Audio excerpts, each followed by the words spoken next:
and welcome again to another episode of Bare Bones Wargaming, a show with no frills, no whistles, no bells, just a man, a camera, and his game. Today, going to do the 1943 turn of the Greater East Asia Prosperity Sphere as we head towards the end here, the Empire of Japan trying to hang on and stave off defeat against the pressures of China, the Commonwealth, and the Allies. So off camera, I made some adjustments, some movements around here, trying to get some forces put together. There's a fen down here in the perimeter area of Japan. I also concentrated the Japanese fleet in Japan itself. For the Allies, I decided to go ahead and keep... Oh, I forgot to move these guys. I forgot to move these guys back to Samoa. They were going to go back to Samoa, but I'm also going to be keeping an eye then on Truk as well. The Marshals, of course, can still have that battleship there because you can have one naval unit in a non-port space at the end of a turn. So grabbing the Marianas and Truk will deny Japan those two spaces, but also looking for 1944, maybe making a strike in here against Borneo. So that will also be potentially on the agenda. So the cards picked this time, again for Japan, I chose 2 production and 2 naval, relying on my oil to supplement, especially with land ones.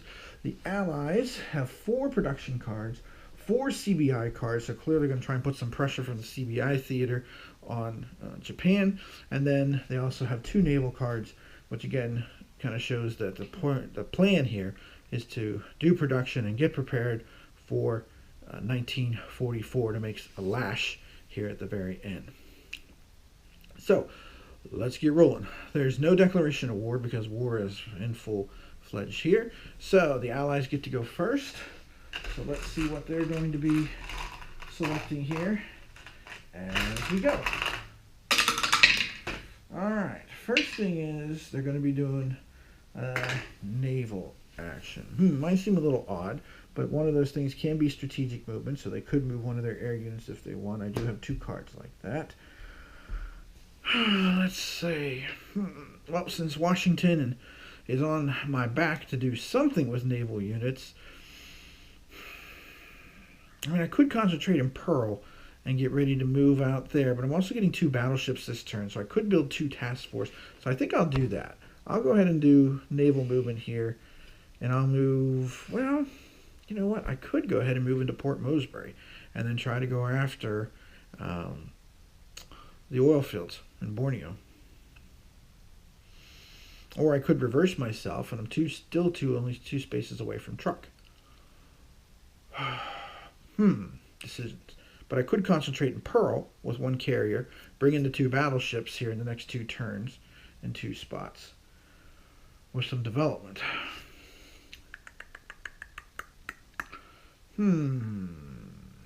Well, let's see. Got to make a decision. Which way should I go? Well, can't decide, so I can let the almighty dice decide. So I can go either Port Moresby or Pearl, one or the other here. So we'll go odd or even. It's odd. So I'll go ahead and concentrate forces here in Port Moresby with my naval move to prepare for battle. Okay. All right.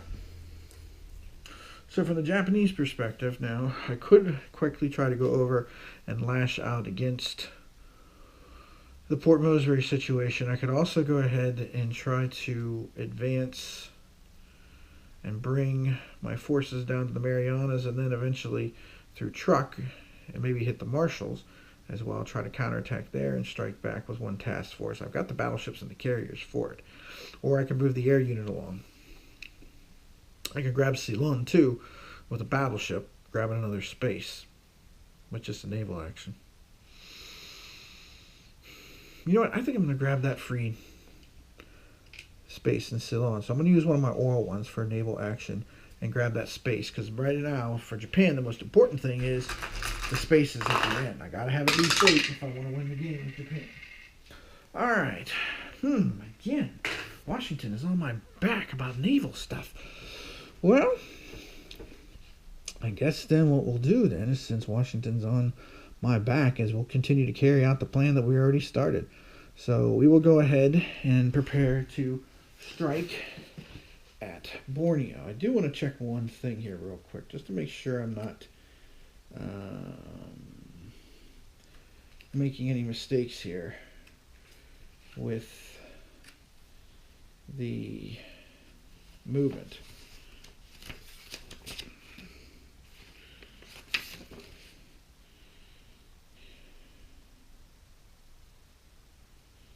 Yeah, naval movement can only be naval forces, so I can't move that infantry unit. I was pretty sure of that. So let me take him back to Samoa where he belongs. But I can do a naval attack against those guys there because the Marine unit qualifies as both a naval and a ground unit at the same time.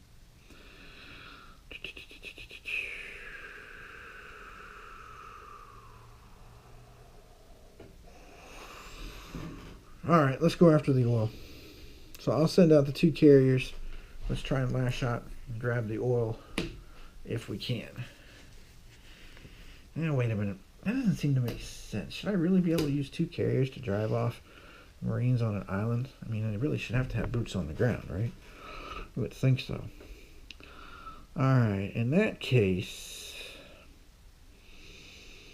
In that case, what I'm going to do here is override my solo system for a second. I'm going to use my production card for strategic movement, and I'm going to move this Marine unit to Port Moresby. And then I'll be ready to lash out with a naval action after that. Okay. Well, now that that's coming, should I use my old or one of my naval cards? I might need naval cards for naval replacement. You can't use oil for replacement. So what I'm going to do is I'm going to take this oil unit here, and I am going to go ahead and strategically redeploy 2 carriers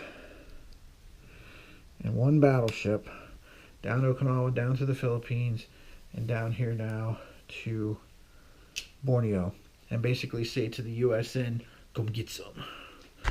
So, let's see if they're going to do that. Okay, the Allies choose a CBI action now.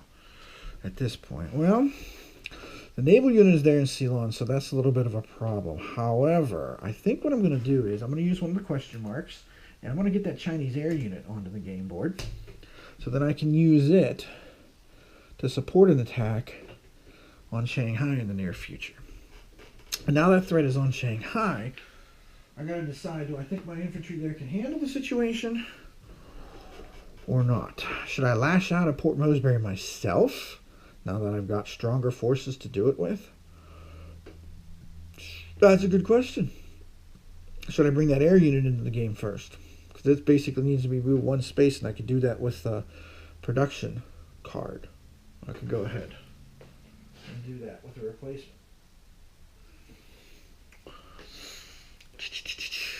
Ooh, good question. What do I do here? I gotta watch about leaving Japan empty too. I could also, well, actually, no, I can't. I shouldn't use my oil that way. I can't do a land action right now. Bugger. Okay. Let me bring the air unit into the game and see what the Allies do. So I'll bring it in. See where the Allies go. Allies are going with production. Well, to make sure the Pearl is protected, I'm going to go ahead and move this battleship up its next track to the last track, box on the track, and bring it onto the board. Okay. So now I can do production, or I can do a naval action, which also on the naval cards gives me a strategic movement, which means I could move one of those air units if I wanted to, say, down to Saigon. But again, I really don't have the land unit to do it with.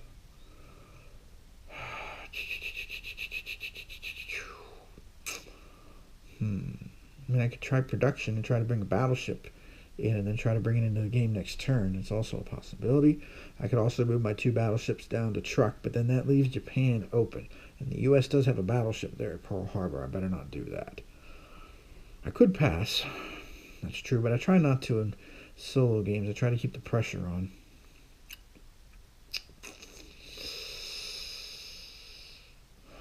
Well, I could move those Marines in the Philippines. I could move them to the Marianas. That is true. You know what? That's what I'm going to do. I'm going to go ahead and use naval action and move those guys in and grab the Marianas. Another space, and I need spaces. Okay, Allies going with another CBI. So I think the logical thing here to do is follow up the whole Chinese thing. So I'm going to go ahead and do a ground operation here with these Chinese units into there. And of course the air unit is adjacent, so they'll be able to get that there, and they'll be able to get 2 or less with that. So here we go. So the Chinese forces on the attack, oh, they rolled a 5 and a 4. Well, that's not good.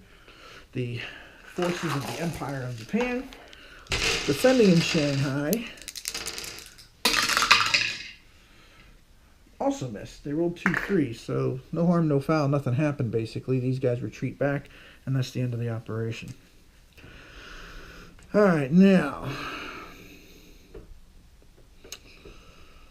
Well, let's see. As Japan, I could move the air unit, and again, I could try to launch an offensive at some point, but it's tough to do.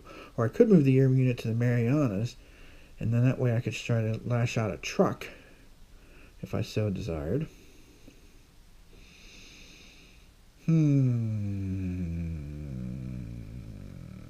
Because I do have a strategic movement there. You know what? I'm going to do that. I'm going to go ahead and move this air unit down here to the Marianas and use it to influence. Because they can't influence Midway anyway because of the blue dot there. That's not legal to do. Alright. What are the Allies up to? They're doing another production card. Well, if they are going to fight over some of this stuff, they're definitely going to need this Marine. So the Allies will bring this Marine unit into the game and put them in Pearl. This Marine unit can strategically redeploy to Samoa and then can be used there later on. Okay, Japan's got 1 production card left. Now the question is what to do with this production card. I really don't need to do any replacements because I really haven't had any battles this turn. I guess I'll just, I guess I will just go ahead and bring this battleship on, and that way, if I need it, I can use a production card to bring it into play next turn. So that does leave the Allies with the initiative here at the end. Allies going production again. So, I'm going to go ahead and bring that last battleship in here and put him down here at Samoa. So he's ready for a southern thrust. Potentially again to Borneo. Here in 1944. Another CBI action. Well, I could launch with the Chinese. I could go ahead and put the British battleship on and let it try to challenge its Ceylon. You know what? Let's go grand strategy. Let's go long term with that. So I'll use the question mark, put the battleship on the track. And of course, neither one of these can move, so let's rotate them to signify that. Here.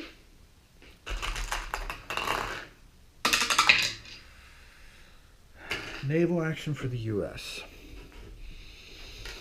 Now as the U.S., let's see here. Should I gamble? Should I go ahead and attack Borneo now?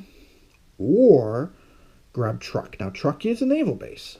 So Truk I could use to build up my forces on strategic deployment at the end of the game turn and get ready for 1944 to lash out at the Marianas. And also then allow me to pull off a second offensive elsewhere.